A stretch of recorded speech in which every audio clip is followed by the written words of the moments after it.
A researcher in Colorado is suing the largest source of funding for medical research in the world.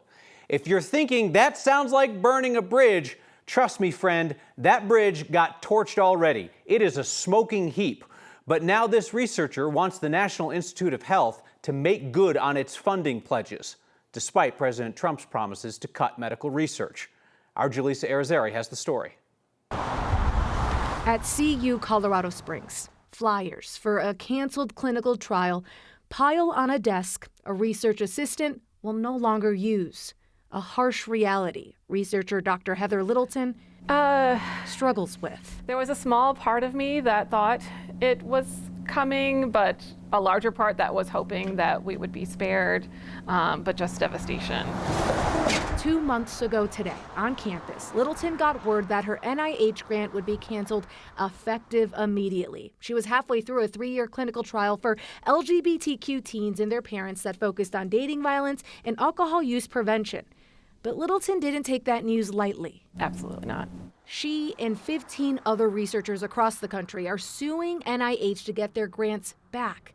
They claim cutting this money is discriminatory and illegal. We'll see what the court says, but certainly they are responsible for following the law. Pelicanos is Littleton's attorney. They say $800 million worth of grant funding focused on LGBTQ issues was cut. And the stream of people affected, definitely in the thousands. But the impact goes beyond this one lawsuit. CU Boulder's administration says 56 sources of federal funding have been impacted, including at least 5 NIH grants.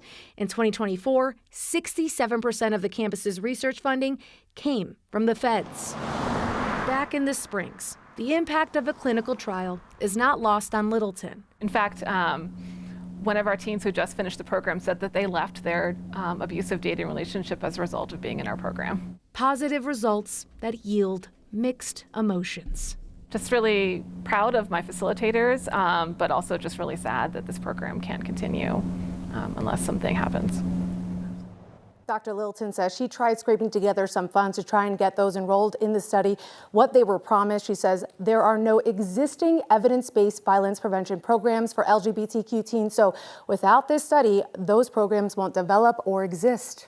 So often, researchers are first trying to gain the trust of a population so then they can work with them to get knowledge to hopefully help everybody.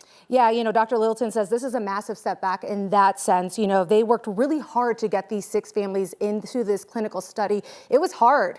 They have issues with the government, mistrust, fearful of sharing any information with a research study that is connected to the government. So all of that hard work now wasted. All right, well, let's keep an eye on that lawsuit and about 100 others, but please keep us updated. Jaleesa, thank you.